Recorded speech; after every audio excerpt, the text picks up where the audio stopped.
Right, I hope everyone can hear me. Thank you so much. Well, first and foremost, I'd like to thank all the previous speakers for their wonderful presentations that were delivered both today and yesterday. And actually, when I start class 101 with my students, I usually try to get to know them. All of you were introduced to the audience, but still, I want you to say just a couple of sentences to tell the audience what you do in terms of the sustainability and environmental protection. Go ahead. Well, as far as sustainability is concerned, what I do is right around you. That's what I do. I don't know, because the sustainability is a very large issue. So, from my point of view, is when you ask me something like this, I don't know what to say. Good news or bad news? And anyway, what we can say, especially in the university, is to go forward more than we can have done till now. To look at the future more than we can do until now.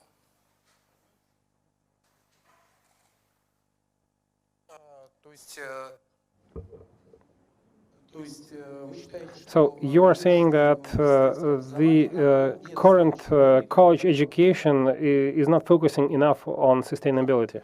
No, the society is not so focused, and we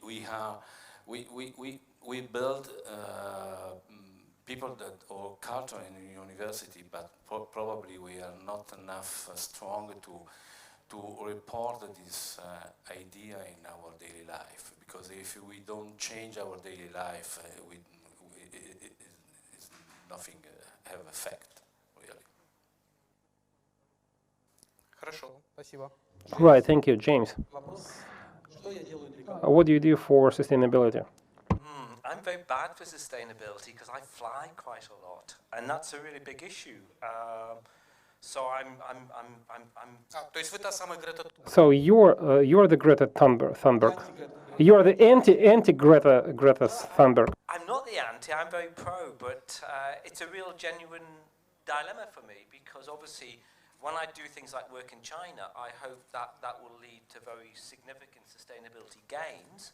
But my getting there is I'm a major emitter of carbon, so I carbon offset, but it's very hard to get the Chinese to carbon offset you. They don't really understand that idea at the moment.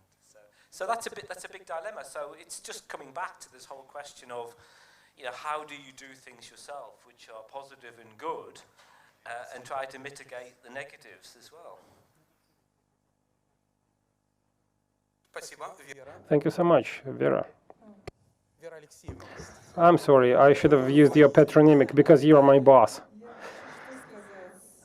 Well, what I want to say is that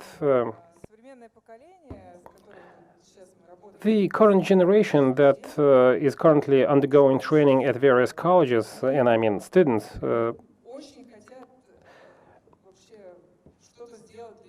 they want to do something positive for environment and to ensure sustainable development. And I believe that one of the top priorities for me is help them out in understanding the simple things, so that they do something simple, clear-cut, to ensure sustainable development. Let me give you a simple example. Separate garbage collection is very simple. Anyone can do that. The same holds true for landscape architects whom we train. Give them simple tools so that they will be able to implement them when designing their gardens. That's my major mission. Humaira, what do you do for sustainability? I mean, we have a whole module which is based on sustainability at the college, and mostly it is, we want to speak to students early enough in their careers so that they can build it in right from the beginning. Because I found in the past, people were coming out and they weren't from colleges and whatever, and they had no idea about sustainability, or they hadn't thought about it enough. So they were retrofitting sustainable things into their designs. Whereas what you should do is it should be right at the beginning. It should be right at the forefront of your thinking.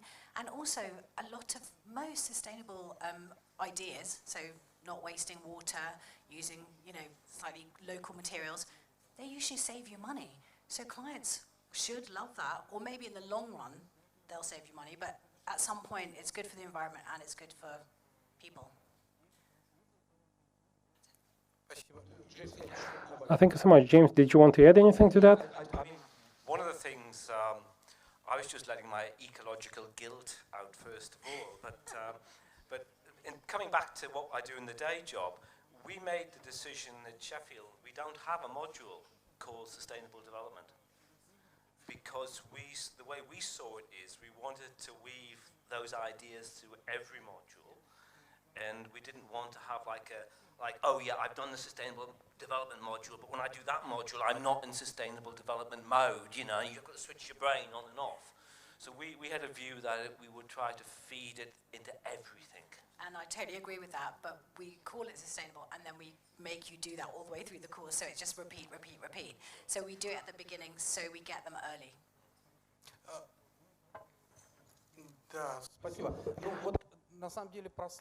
Thank you so much. After listening to your responses, I couldn't help but start thinking that how come when we mention stability, we keep on mentioning human beings? It so happens that sustainability is human-centric. But this is not always the case. There are a number of regions where nature has not seen a human impact. So my question is, did the definition of sustainability change in the past? Because environment taken literally is a science about habitat. So my question is, do you think that sustainability is human-centric, or is it a mistake to think so? Well, we're humans, and we're using the environment around us. And if we're designing a space, it usually is inhabited by other humans. So it happens to be that. If we weren't, obviously sustainability and the environment is about everything in the world. And if we're not there, usually the world is doing all right. It's only when we start interfering with things and changing things that we then have to make some allowances or change something because of that. So I guess that's why I would think it was human-centric, because it's us who are creating quite a lot of the problems.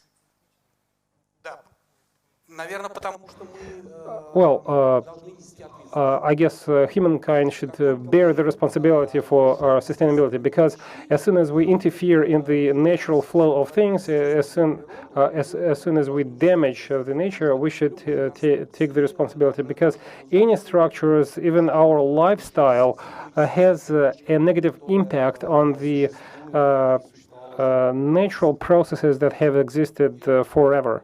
Vera, anything to add to that? Actually, I do agree with the opinion stated above.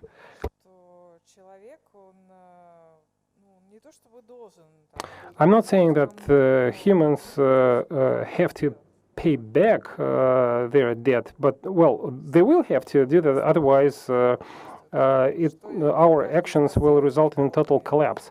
As for the personal contribution to sustainability, we will have to contribute in one way or the other to sustainable development. So I guess everyone agrees with that, and I guess everyone agrees with the fact that sustainability is currently human-centric. Well, it is. There is no doubt about that, because environmental problems are caused by humans. If the environment is influenced by humans, that's when you start experiencing environmental problems. There are some spots of wildlife that have not seen humans, but they are still affected by pollution. climate change is partially caused by humans. That means that the entire planet is affected by our actions. Therefore, I would say that indeed sustainability is human-centric. However, separate garbage, garbage separation in Moscow is something that we have started seeing just recently. And the starting points for Russia and the UK were totally different, you know, because some undereducated people might not even know what sustainability is all about. But even such undereducated people use different bins in their homes to collect different types of garbage. In Russia, this is not even the case. Glass bottles are still put in the same garbage bins as plastic and paper waste. I guess we need to speed up these efforts. Thank you, Artem. Well, you put the cart before the horse, because I just wanted to touch upon that later on. However, I first wanted to touch upon the global environmental disasters. There is climate change and so on and so forth. However, there are a number of phenomena that we call environmental disasters. On the other hand, these are just natural phenomena, natural events, natural disasters that change the composition of the plants. Let's take Australian bushfires as an example. Of course, they kill off lots of animals, lots of species. Bushfires cause lots of damage, but bushfires are part and parcel of the Australian habitat. What about the volcanoes? They disperse magma, and then new species start growing on the solidified lava. So basically, nature has its own ways. Do we need to take blame for the global environmental disasters, or should we better understand what it is exactly that we should take the responsibility for? I guess this question should be addressed to the person who has who is an architect by background and does not focus. Also to the question before, because from my point of view, the reduction of the value, ecological value of the environment is clearly a human factor. And if we talk about climate change, that from my point of view is a human factor, but this is something, an issue very, very, very big. And sustainability, I think that in the last 20 years, talk about not more about the local system, but global system. That is the big change of view that everyone must have. And what we can record now, that is in this planet where everything is in some way in balance, when there's something that doesn't go well, or this balance, try to find a reaction, and probably now what you see an extreme reaction to the effect or to the cause of this unbalanced environmental. So I cannot say if what happened in Australia is caused by something or is the effect of something. But what is clear is that many things happen in the planet, and the reason of these things in the last year, especially in the last 10 years or 20 years, the cause of this one is an unbalanced growth of the planet, an unbalanced use of the resource of the planet. Unbalanced use of resources, when we produce too much, too many clothes, when we waste too much water, when we do not husband natural resources. I do agree with you on that. Could I just chip in on that? It's really interesting when you look back at traditional societies, and by that I really mean societies before the Industrial Revolution. And you know, many of those societies, say probably in medieval Russia or medieval Europe. I mean, they lived within very strict sort of, if you like, energy environments, and they managed landscapes in ways. Traditional agricultural management was actually very good for maximizing biodiversity. So we shouldn't be too down on ourselves. You know, I think what we need to think about, it's almost a question that we have to go back to the past to look at how traditional societies were able to manage and produce sort of unintentionally quite high biodiversity. And the question is, how do we do that now? Our population size is so massive. You know, we have to change a lot of our expectations. But I mean, people in the past, you know, whether it's in China or Japan or Western Europe, they did actually have highly sustainable systems in place. And it was only the discovery of really fossil fuels and the industrialization which begins to break that chain type thing. Really interesting. It always comes down to money.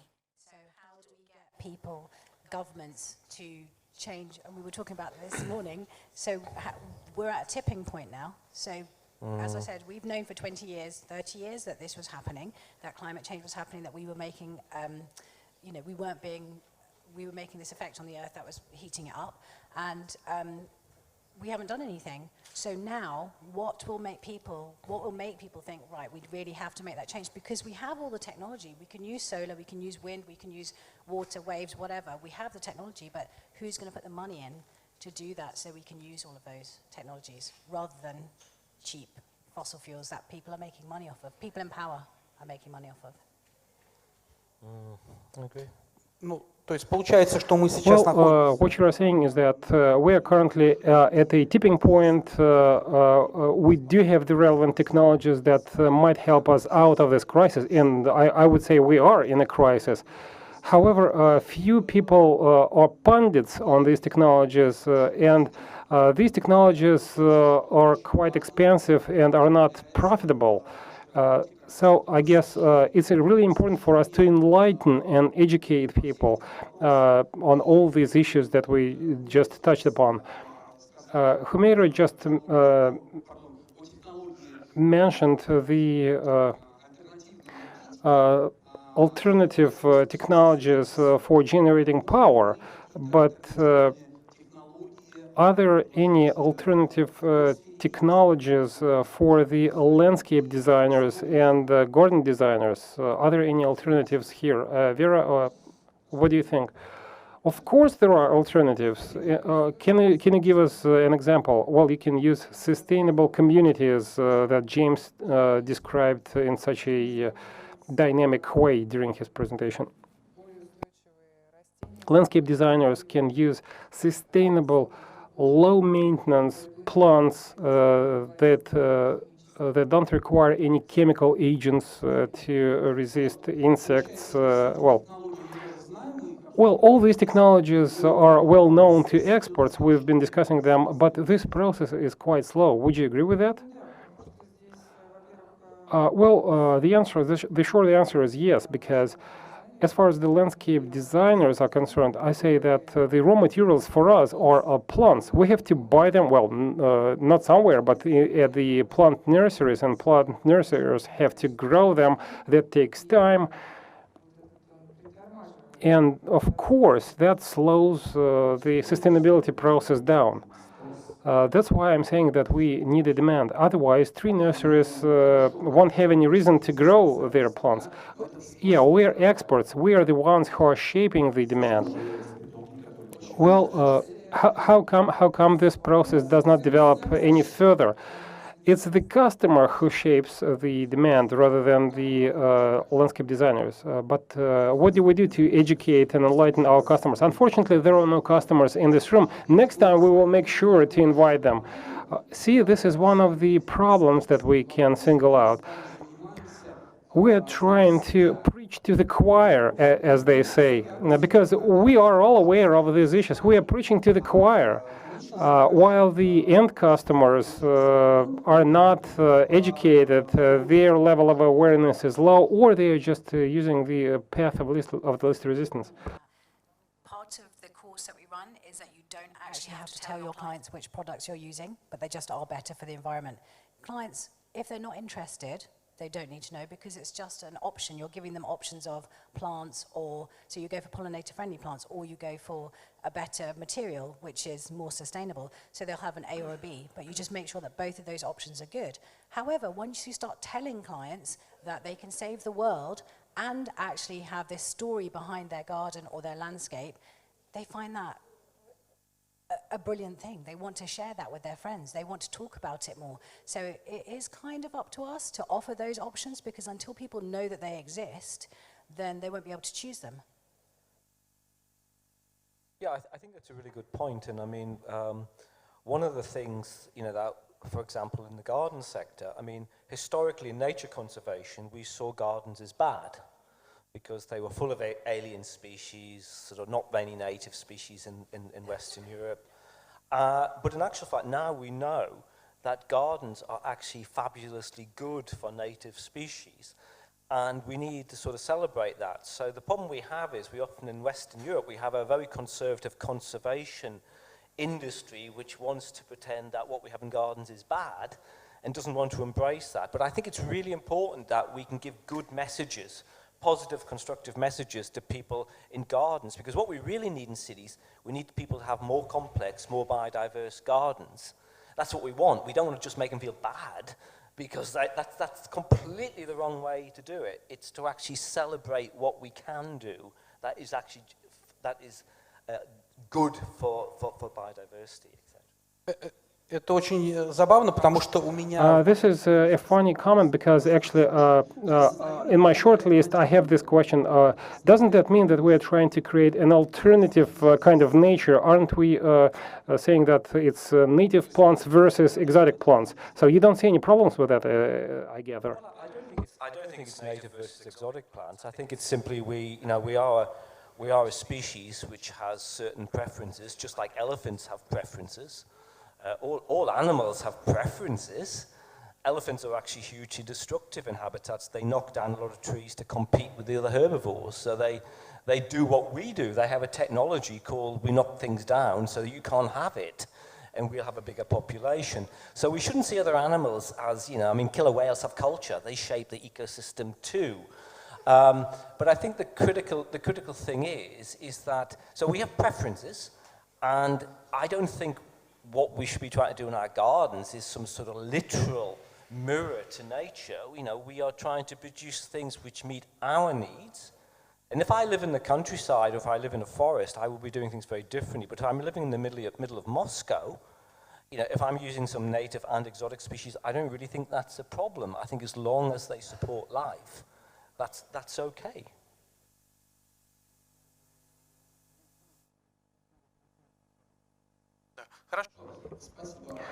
Right, thank you.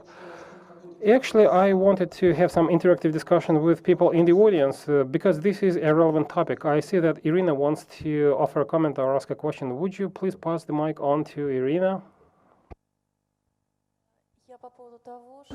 Well, my comment is about the way to deal with the customers. 7 months ago, our tree nursery organized a workshop, and we actually told people what Remis is all about, why we need it.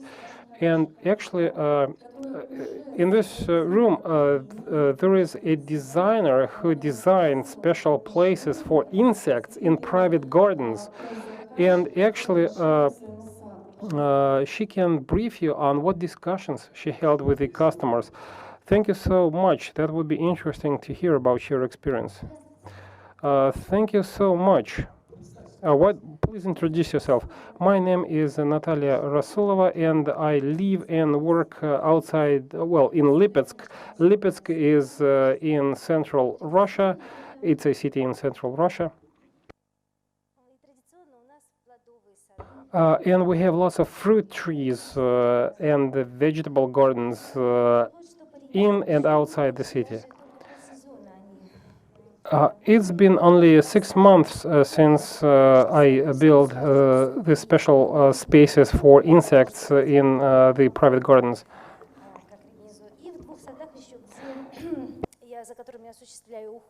I'm also responsible for maintaining 2 other gardens, and the owners trust me 100%.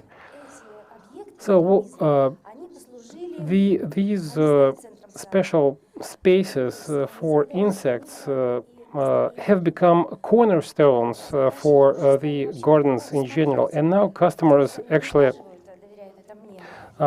despite the fact that I'm the one responsible for maintaining their gardens, the customers still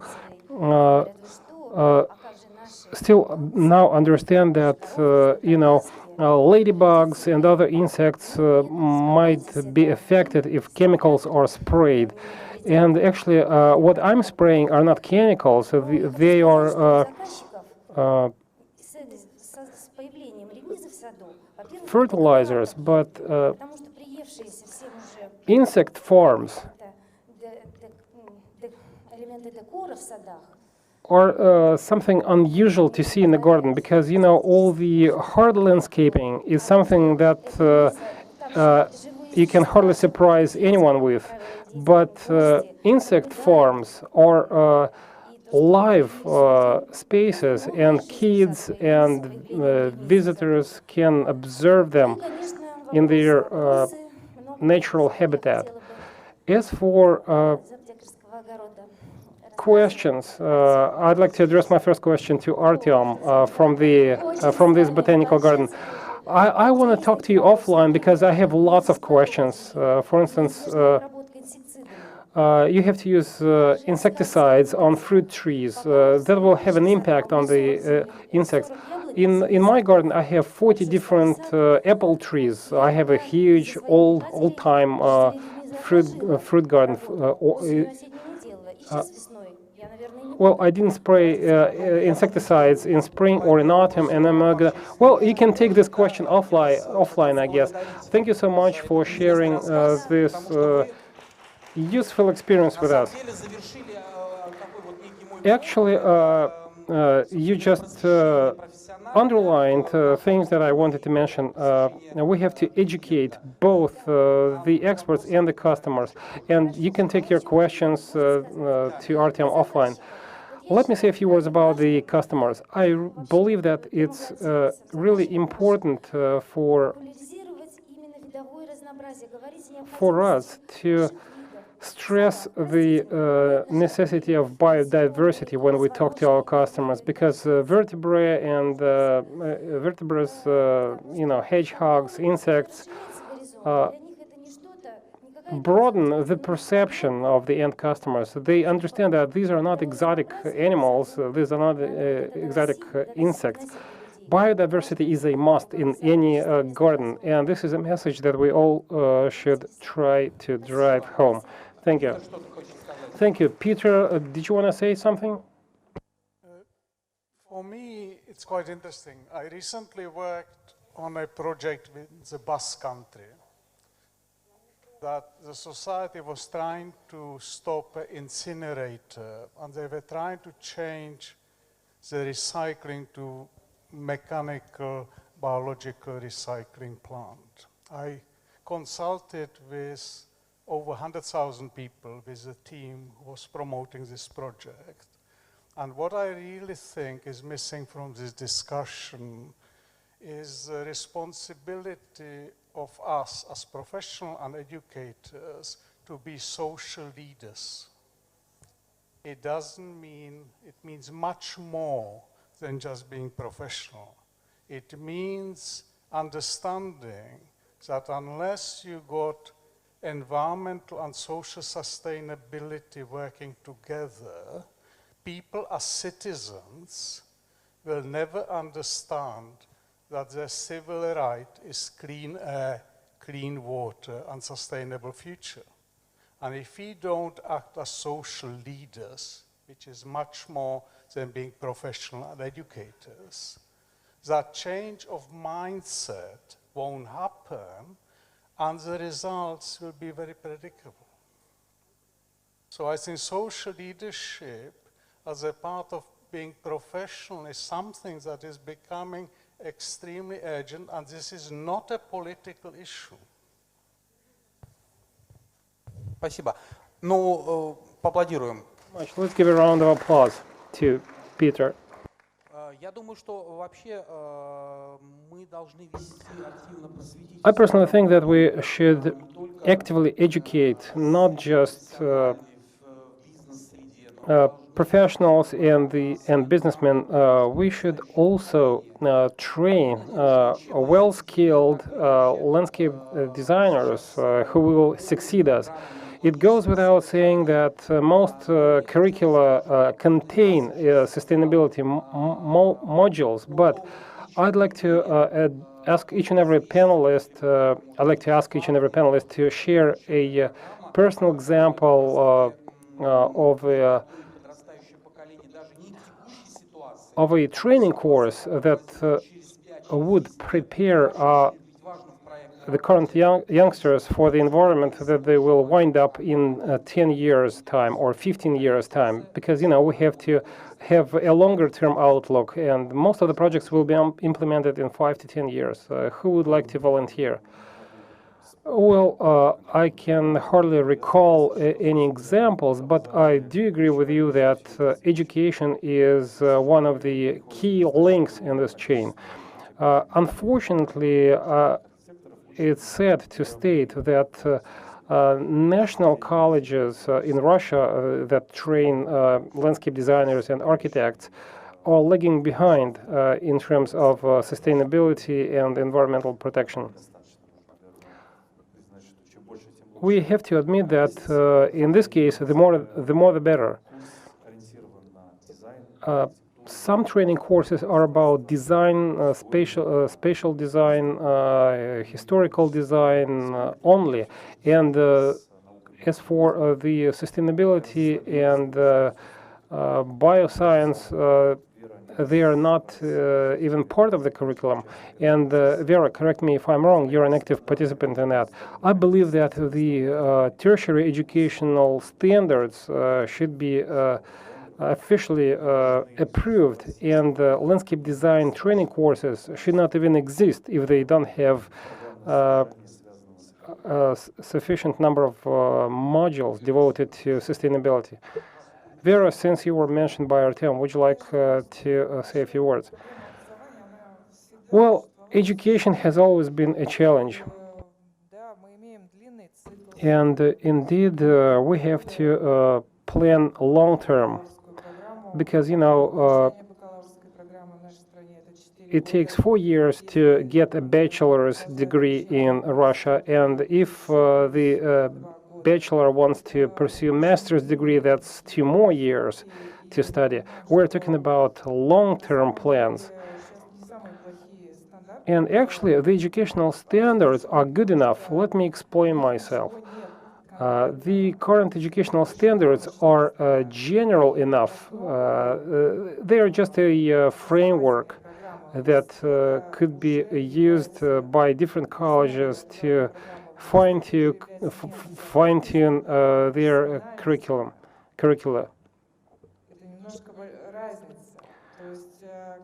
There is a difference between industry standards and professional standards.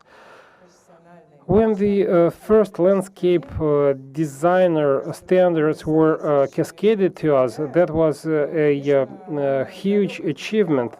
Of course, the current standards are not perfect, they're not ideal, there's always room for improvement. But nevertheless, this standard is a good basis for many colleges. And it's great to see that the Association of Plant Nurseries has initiated development of new professional standards. I think this is the right way to go. And if sustainability is deemed to be a mandatory part of the land designer training, then it will be included. But you are right, much depends on the demand. If there is an emphasis, currently the emphasis is on the design, therefore colleges put more stress on the design education rather than sustainability education. In Russia, there's been a gap in innovative designs, but currently we have quite a few parks and gardens that were heavily criticized by James. we didn't have such gardens in the past, so we were eager to build them. And I guess that holds true both for customers, for the authorities, and for designers. We will get over it, don't worry. And the next stage would be to move on to sustainable solutions, and sustainability will become part and parcel of all design projects. And by the way, this is something that I've been dreaming of for years on end. I hope that ecosystem services will also be part of any of the upcoming design solutions. Let me give you the following analogy. A decade ago, we didn't have any national standards or specification requirements to be met by parks and gardens in terms of access to the disabled. Now there are applicable laws, and you can hardly implement a project if you do not provide easy access to the disabled to a garden or a park. And I believe that as soon as applicable laws appear and are approved on as far as sustainability is concerned, landscape designers will have to start thinking about environmental protection and sustainability. We have to create the demand. James. Sorry. Alessandro? No, only to say that maybe to teach or education about sustainability is only to have in front of you people that are open-minded, that because sustainability, what sustainability teaches is that the question change every time, and there's no one answer, but there are many answers. So you can choose many alternatives. You have to be open-minded to choose in many different alternatives, and probably the day after that alternative change again. So this is the reason because sustainability is very important in each sector of the society. In the sector of the landscape, architecture, social sustainability, and that is clearly connected with the economics and the ethics of the society. So you can be sustainable if you respond only in one way to one question. Okay, well, you asked about what particular single things have we done, and I mean, obviously, we've tried to stitch a lot of these things together in the department, and I think our department's very forward thinking and quite sophisticated on this. But one thing we're doing this year, where all students now do a planting design module where they have to design plantings for 2050. So they have to look into the future, and they have to do all the research and the comparators with places, say that London is predicted to be in 2050, which is Bordeaux. Bordeaux is the fit for London in 2050. And so we're asking students to then really begin to get their heads around the nature of the changes that's involved. I think that's a really progressive thing to do. Can I say something? So you were talking about courses for people in the future. And I think that we're all thinking about our own courses, but really we should be starting much, much younger. We should just be starting with children at school. Because if a child at school eats an apple that isn't perfectly round, they won't want a perfectly round apple. It won't be necessary. You won't have to then spray it with whatever, because an apple tastes good, whether it's round or a little bit misshapen, it doesn't matter. So if we start earlier and we start embedding that information into children, then everybody in society will grow up thinking sustainability is important, because it is. It's about living. It's about us being on the earth. So rather than, we're all trying our best now because we're obviously in these industries, but really we should be doing it much, much earlier, and it should be everybody who should be thinking about it right from the beginning.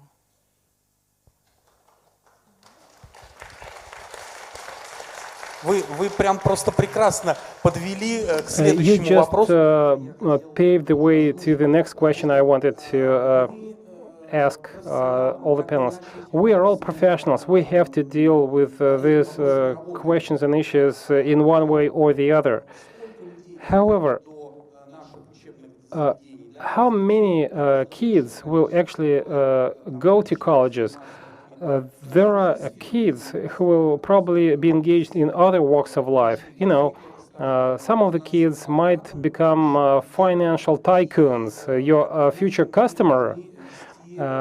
Therefore, we need to start education as early as possible. But what proposals would you have to educate kids?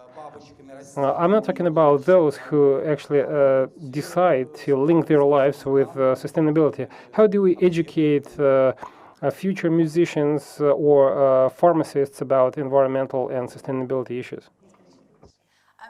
So, as I said, because at the moment, especially over the last 2 days, I've heard a lot about tidiness and cleaning up and picking up leaves and all of those kinds of things. Because at home, standing dead wood, we know that is the best habitat for insects. So if you have like a dead tree, you leave it standing because that is the best way. Whereas lots of places, people are very tidy and they would cut it down, they put it away, they pick up all their leaves, they put those away. So I think we just need to educate children, again, like actually go into nurseries, have them outside, them outside classrooms so that children can play in the dirt, pick up leaves, see that there's nothing to be scared of, because a lot of it is about fear and tidiness and it has to be clean, and just understand that this is part of our lives, and actually we need all of these things around us.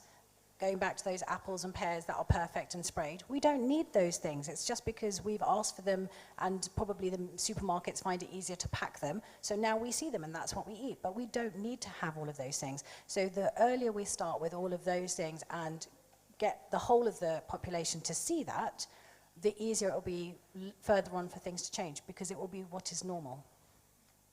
Как доносить? Семья ли должна работать в этом But направлении? how do we do that? Should this be done by families or colleges and schools? Well, actually, let me say this.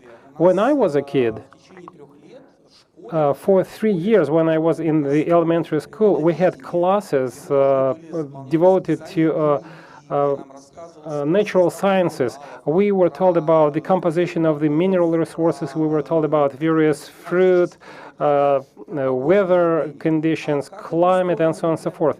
What about the UK? Is there a course like that in elementary schools? What about Italy? Is there a course like that? And I guess Vera is going to brief us on what happens in Russia, because she is a mother to a young child. Humaira, go ahead. Say very quickly that the thing about learning those things in classrooms, that's one thing. So you learn things in classrooms and you have to be quite academically based to understand ideas and theories. But if you just go outside and have your classroom outside, so I think in Scandinavia, children have classrooms like nursery until they're 7 and it's outside, and you just play outside. It's what you do. You learn about the environment. And actually, I think we try and make everything really theoretical, like explain. Мы это сможем у Хайди узнать, кстати говоря. Actually, this question should be addressed to Heidi, because she comes from Finland. And Humaira, I'm sorry for having interrupted you. I'm sorry for having interrupted you.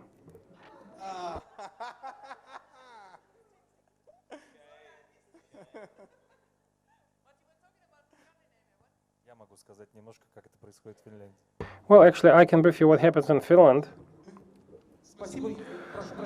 I'm sorry for having interrupted you. Well, actually, I was not going to talk about Finland. I was going to talk about Russia. But indeed, 2 decades ago, actually even more than 2 decades ago, I lived in Finland for a year. I taught biology.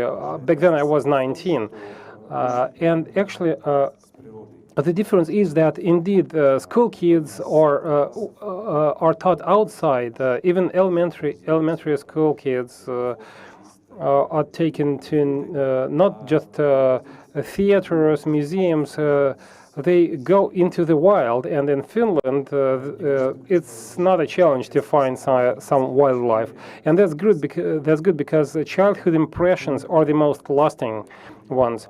And I'm speaking from personal experience. Actually, Are you talking about special classes or Потому что у меня, например, в детстве... because when I was a kid, I would just go somewhere into the wild on the outskirts of the city.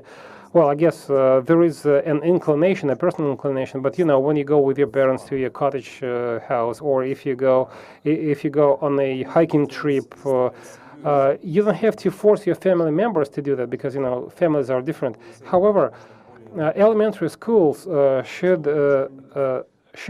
try and organize contact with the nature of sorts for elementary school kids. So curriculum should focus on that indeed, because you know schools are part of the centralized system, centralized education system, and some families might not even think about that. And exactly, the kids spend a lion's share of their time in school. Alessandro, how about Italy? Italian school with the kids is something that many schools have a vegetable garden inside, so they start to learn and to have more connection. I'm coming from Milan, so in a big city, sometimes the kids doesn't know anything. But I think maybe what they still don't know is that maybe. Sorry, James, but I prefer to have a non-native perennial in my garden than neither a non-native fruit on my kitchen table. This is for them. They don't understand that mango doesn't grow nearby or in the garden next, you know? And in terms of consumption of the environment, this thing is more important than many other things. And so we have to start with the kids to understand better how the global relationship that they have, anyway they have really every day, and everything they do change something, and for them it's not so complicated to understand, but nobody tell to them what happened really. It could be very interesting to do this with the kids because they're super reactive, you know, the kids. Хочу добавить, почему очень важен именно очень ранний контакт с природой, даже. It is important to get kids in contact with nature as early as possible because they like dealing with bugs. They have a better nose, they smell more things than we do, and their perception is much more acute than that of the adults. Thus, early impressions are the most lasting, and if they start loving the wildlife from early age, they will probably not make those mistakes that were made by adults who didn't have such early contact. Yeah, I mean, look, I think it's really important, obviously, to try to improve education of children in these things, but I think what's also really important is just a very broad-based community values, society values, and because, you know, even if your kids do this sort of stuff, if when they come home you insist on spraying some sort of bactericide on the benches, and you talk about how things are messy and dirty and they need cleaning, these are all the messages which we've developed over the last 50 years, that everything has to be controlled. Everything has to be clean. Everything from nature's a threat. You're going to get something terrible if you don't. You can't let your kids go out because some terrible thing will happen to them. You know, these are the values which have developed in nearly all societies over the past 50 years, which when I were a child, I just used to clear off. No one tried to rape me, kill me, or anything like that. Not I'm aware of, anyway. You know, and it's these broad things. If you look at societies, perhaps the most ecocentric societies on Earth, and that's probably Swedes, Germans, Dutch, you know, they are, on the whole, you know, it's deeply seated through their society, through nearly everyone you meet, that these are important things. And when you look at societies which are not ecocentric, I think you can have as much education as school as you want, but if the mainstream of the society and the political decision makers believe in that sort of stuff, you won't turn the boat around. I mean, I spend quite a lot of time in North America, and I find North America hugely perplexing, because in one hand it's, you know, people there will phone up and they'll get someone to come and spray a tree with insecticide because it's got some insects in it. And this is just bizarre to Europeans, but it's a sign of a society which is so controlling, so tidy, you know, that it cannot deal with the looseness of nature. And nature lives in America in a fence behind a national park, and elsewhere, nature is a bit of a mystery. And we've got to move away from that approach very strongly. I think it's a disaster. Да, это абсолютно верно. Well, that's a very proper comment. Indeed, tidiness is not something that we should teach our kids. We should tell them about the systemic relations that interlink all aspects of our lives. And, well, James, it's funny that you should mention insecticides sprayed in the US. Now, we have a professional community on Facebook, and actually anyone can post a comment in this Facebook group, and everyone says that they're all nature lovers, they're all landscape designers, and so on and so forth. But time and again, we get the same question. What poison should I use to get rid of this insect? What should I spray in my garden? What should I use to destroy all these horrible insects?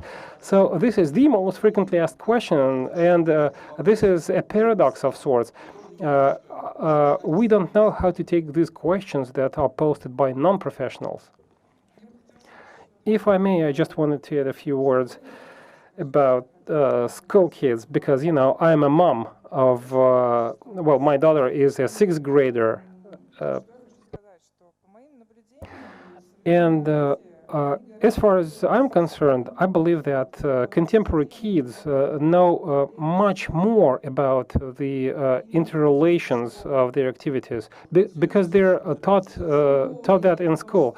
Maybe that's due to the internet, which is available to them. It might be, but nevertheless, they understand that, you know, birds drink water off the tree leaves. But there are certain gaps, there are certain things that they don't understand. And I don't think the educational system will be able to cope with that on its own. Well, I guess it's the task for the parents, for the adults, to teach their kids.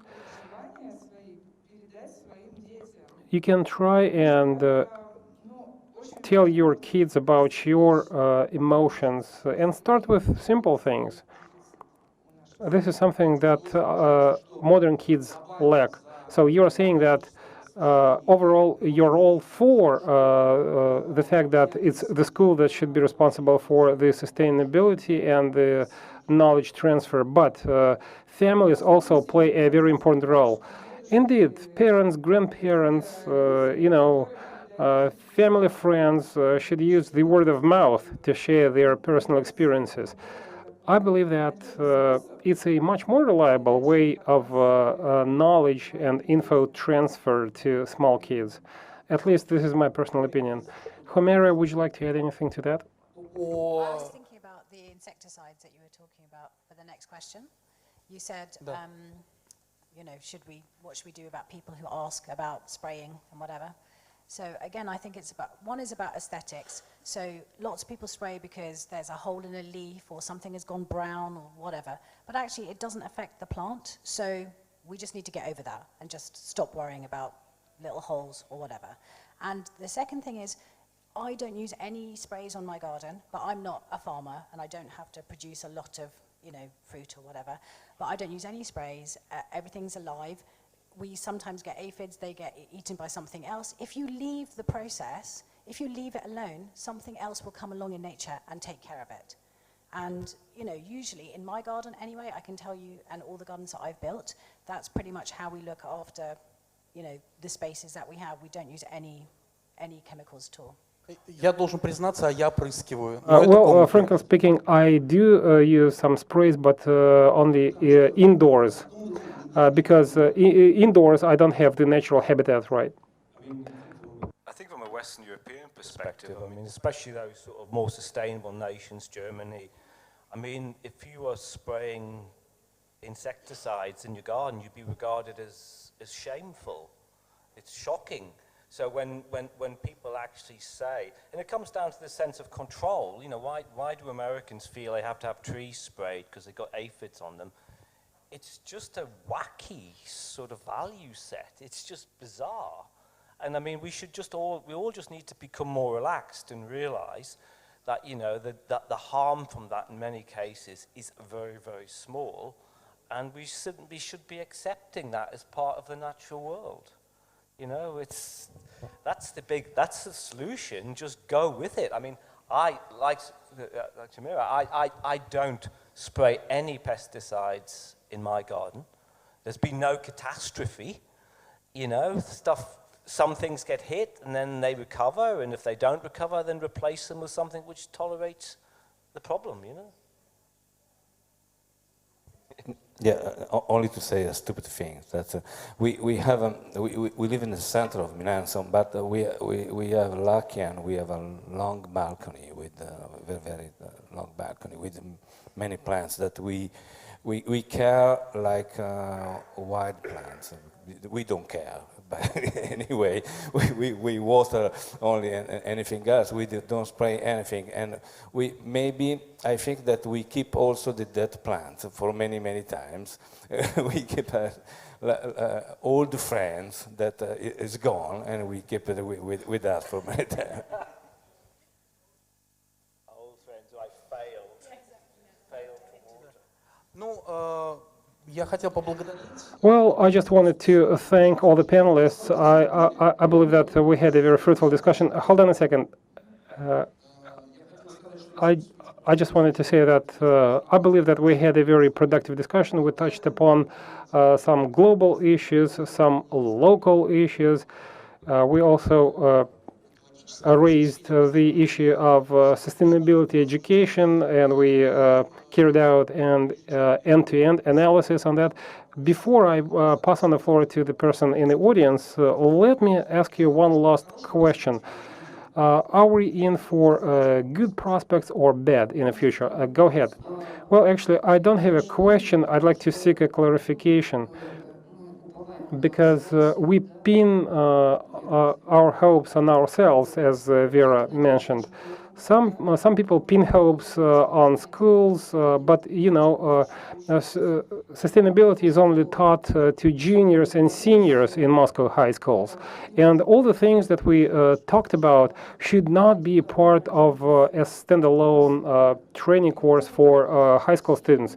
It should be part and parcel of each and every subject taught in schools. By the way, in the past, in schools, we had wildlife corners, and we could grow plants there. And for instance, I work for the Women and Children Foundation, and we have our own greenhouse, and kids who come in can play there. We started an experiment which is called Green Schools in Moscow. On the 18th of the month, we're going to run a workshop devoted to this project. And as far as I know, those schools that have wildlife corners of sorts on their premises where kids can actually touch those plants are much better off. We have multiple parks in Moscow, for instance, the Ostankino Park, the Timiryazov Park, and well, as they say, you have to rely on your own self and try to do your utmost with things available to you. There is a web portal, but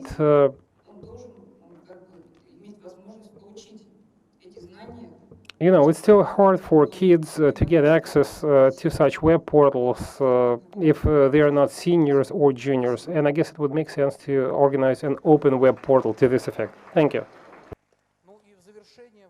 Well, just a brief answer to my question. Do you think we are in for some good news in terms of sustainability education?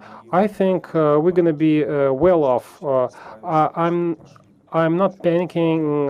I'm not concerned about education, I don't think we're going down the hill. Indeed, we are, as human beings, contributing to the climate change. But you know, humans are evolving too. Not only do we cause problems, we also solve them. And I'm pretty sure that we're going to be fine. And this discussion just goes to show you that we understand the relevance of these issues. Only to say that maybe after many wars, the right moment is to act, to do the things, really, with the effort of everyone, as a citizen, as a society, as people that can make choice. Well, you know, I'm a very optimistic human being, but I don't want to be stupid, of course, stupidly optimistic. But I think in Britain, over the last 5 years, I think there's the beginnings of a bit more of a mass movement of people who are actually seem to recognize a lot of these problems. And there's a difference in the public debate now, which wasn't there 5 years ago. So I'm cautiously optimistic, perhaps.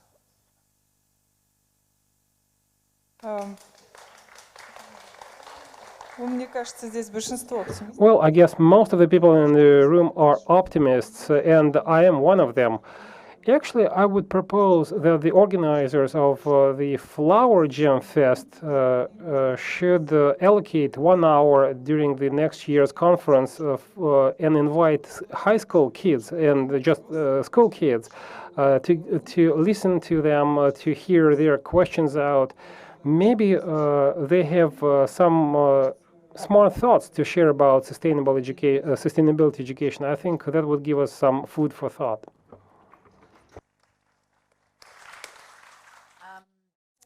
Am I optimistic? I mean, I usually am, but I find it really quite tricky at the moment with everything that's going on in the world. However, lots of my friends who are lots of different generations, so kids, teenagers, people in their 70s, are all going on climate marches. So, you know, there is no barrier there anymore. Everybody who is interested, all humans should be interested in this, and they are making a difference and going on, you know, marches and things. So hopefully we'll be all right, but yeah, I'm hoping.